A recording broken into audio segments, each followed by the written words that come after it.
Salam sejahtera, salam sehat dan salam kebaikan untuk kita semuanya yang dikasihi Tuhan. Kita persiapkan hati dan pikiran dalam mendengarkan kebenaran firman Tuhan. Kita berdoa. Damai sejahtera Allah yang melampaui segala akal akan memelihara hati dan pikiranmu dalam Kristus Yesus Tuhan. Amin. Jemaat yang dikasihi oleh Tuhan kita Yesus Kristus, adapun sabda Tuhan yang menjadi renungan kita, khotbah kita saat ini tertulis dalam kitab Yesaya pasal 5 ayat pertama sampai dengan ayat 7. Demikian firman Tuhan. Aku hendak menyanyikan nyanyian tentang kekasihku, nyanyian kekasihku tentang kebun anggurnya. Kekasihku itu mempunyai kebun anggur di lereng bukit yang subur. Ia mencangkul dan membuang batu-batunya dan menanaminya dengan anggur pilihan. Ia mendirikan sebuah menara jaga di tengah-tengah dan menggali lubang tempat memeras anggur. Lalu menantinya supaya kebun itu menghasilkan buah anggur yang baik. Tetapi yang dihasilkannya ialah buah anggur yang asam. Maka sekarang hai penduduk Yerusalem dan orang Yehuda, adililah antara aku dan kebun anggurku itu. Apakah lagi yang harus diperbuat untuk kebun anggurku itu, yang belum kuperbuat kepadanya? Aku menanti supaya dihasilkannya buah anggur yang baik. Mengapa yang dihasilkannya hanya buah anggur yang asam? Maka sekarang aku mau memberitahukan kepadamu apa yang hendak kulakukan kepada kebun anggurku itu. Aku akan menebang pagar durinya sehingga kebun itu dimakan habis, dan melanda temboknya sehingga kebun itu diinjak-injak. Aku akan membuatnya ditumbuhi semak-semak, tidak dirantingi dan tidak disiangi, sehingga tumbuh putri malu dan rumput. Aku akan memerintahkan awan-awan supaya jangan diturunkannya hujan ke atasnya. Sebab kebun anggur Tuhan semesta alam ialah kaum Israel, dan orang Yehuda ialah tanaman kegemarannya. Dinantinya keadilan, tetapi hanya ada kelaliman. Dinantinya kebenaran, tetapi hanya ada keonaran. Demikian pembacaan kebenaran firman Tuhan. Jemaat yang dikasihi oleh Tuhan kita Yesus Kristus, tentu setiap orang di dalam kehidupan ini pernah yang namanya kecewa. Entah kecewa kepada suami atau kepada istri, atau orang tua kecewa kepada anak-anak. Biasanya kekecewaan itu timbul dikarenakan apa yang kita pikirkan, apa yang kita inginkan tidak sesuai dengan kenyataan yang sesungguhnya. Yang kita pikirkan yang baik, yang kita inginkan yang baik, tetapi terkadang yang datang adalah hal yang tidak baik.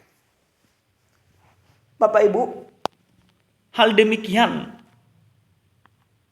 yang terjadi dalam perikop kebenaran firman Tuhan ini, di mana Allah begitu kecewa kepada orang Israel.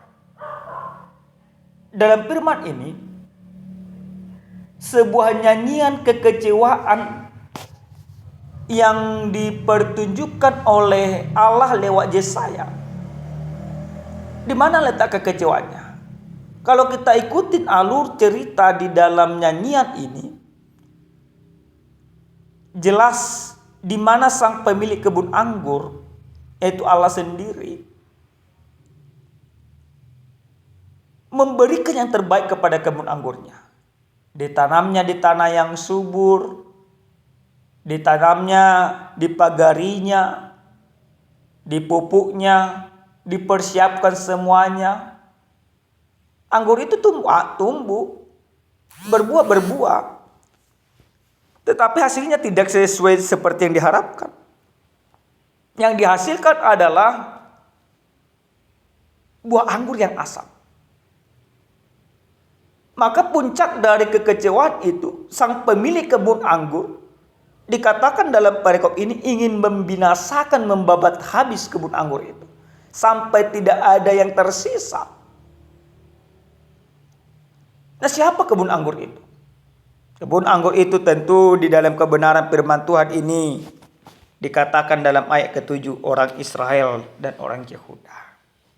Nah, Allah kecewa kepada bangsa itu. Allah menginginkan bangsa itu menjadi saluran berkat. Allah menginginkan bangsa itu menunjukkan keadilan. Allah menginginkan bangsa itu menunjukkan kebenaran. Tetapi justru bangsa itu mereka bertumbuh, mereka berkembang. Tapi hasil daripada pertumbuhan dan perkembangannya, buahnya adalah yang buruk. Kalau dikatakan dalam kebenaran firman Tuhan ini, dinantikannya keadilan, tetapi kelaliman yang terjadi. Dinantikannya kebenaran, tetapi keonaran yang dilakukan. Jadi kontradiksi. Nah, Bapak Ibu yang dikasihi Tuhan, hal inilah membuat Allah kecewa. Maka Allah ingin membinasakan bangsa itu. Dan terbukti memang Bapak Ibu, akhirnya bangsa Israel, Tuhan izinkan ditindas oleh bangsa lain. Sama seperti yang dikatakan di dalam kebenaran firman Tuhan ini. Maka sekarang aku mau memberitahukan kepadamu apa yang hendak kulakukan kepada kebun anggurku itu. Aku akan menebang pagar durinya sehingga kebun itu dimakan habis, dan melanda temboknya sehingga kebun itu diinjak-injak. Yang harusnya Allah membentengi orang Israel, yang harusnya Allah menjaga bangsa itu, tetapi karena ketidaktaatan bangsa itu, karena keonarannya, karena kelalimannya, karena ketidaktundukannya kepada Allah, maka Allah lepas tangan. Ketika Allah sudah lepas tangan, maka kehancuran akan terjadi. Hal ini juga berlaku bagi kehidupan kita. Ketika Allah tidak campur tangan lagi di dalam kehidupan kita, maka cepat atau lambat kehancuran akan kita terima di dalam kehidupan. Oleh karena itu Bapak Ibu yang dikasihi oleh Tuhan kita Yesus Kristus, sesuai dengan kebenaran firman Tuhan yang sampai kepada kita pada saat ini, dikatakan Tuhan menghendaki keadilan dan kebenaran. Apa yang dikehendaki oleh Tuhan dari kita Bapak Ibu? Kehidupan orang Kristen pada saat ini, itu Tuhan tempatkan kita di masing-masing negara, di masing-masing provinsi, di masing-masing daerah. Tujuannya hanya satu, yaitu supaya kita menghasilkan buah yang baik. Tidak ada penempatan orang beriman itu di tempat yang salah. Sekali lagi kami katakan, tidak ada penempatan orang beriman di dunia ini di tempat yang salah. Terkadang pikiran kita yang salah memandang penempatan itu. Contohnya, kita sebagai petani, kita pandang petani itu menjadi yang salah. Kita sebagai pegawai, kita memandang penempatan pegawai kita sebagai hal yang salah. Karena apa Bapak Ibu? Satu jaminan yang pasti, Allah senantiasa sebenarnya memagari kita, menembok kita. Maka sesuai dengan waktu dan ketentuan Tuhan, yang Tuhan inginkan dari kita adalah bahwa kita akan menghasilkan buah yang baik, buah yang manis, buah yang nikmat, buah yang bisa dicicipin oleh banyak orang. Artinya, kalau Yesus katakan di dalam kitab Injil Matius, kehidupan orang beriman itu atau orang percaya menjadi garam dan terang dunia. Maka kehidupan kita di tengah-tengah dunia ini, itu menjadi garam dan terang di tengah-tengah dunia. Maka satu hal yang perlu kita renungkan, apakah memang kehidupan kita sudah menunjukkan garam dan terang dunia, atau justru menunjukkan kekecewaan? Tapi lewat firman ini kita mau diingatkan, yang pertama sekali kita mau diingatkan bahwa orang percaya itu harus melakukan keadilan dan kebenaran. menjunjung keadilan di tengah-tengah dunia yang tidak adil ini, Bapak Ibu. Keadilan itu harus kita pertunjukkan setiap saat, setiap detik, di tengah-tengah rumah tangga, di tengah-tengah pekerjaan, dimanapun kita berada. Keadilan itu menjadi bagian dan gaya hidup kita. Karena Kristus yang tersalib itu juga, Dia memberikan keadilan bagi kita. Sehingga dunia ini tidak lagi menindas kita. Tapi kita dimenangkan di dalam Yesus Kristus. Maka orang yang dimenangkan di dalam Yesus Kristus harus mempertunjukkan keadilan. Itu pertama. Yang kedua, Bapak Ibu yang dikasihi Tuhan.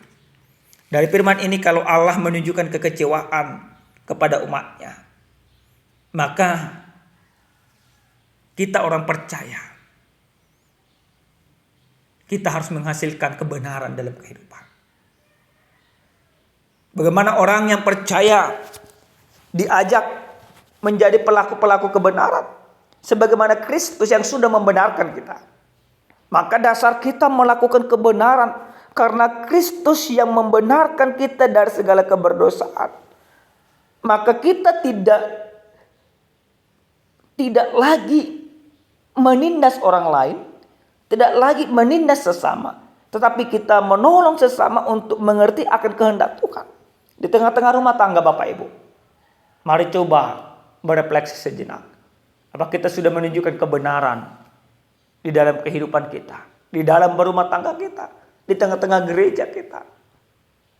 Kalau memang Bapak Ibu belum demikian, maka ini saatnya, ini waktunya kita akan katakan, aku akan melakukan kebenaran sebagaimana Kristus yang membenarkan aku. Aku akan melakukan kebenaran sebagaimana Kristus yang senantiasa menjaga dan menopangku. Aku akan menunjukkan kebenaran sebagaimana Kristus yang mengarahkan aku. Yang ketiga dan yang terakhir, Bapak Ibu, firman ini ingin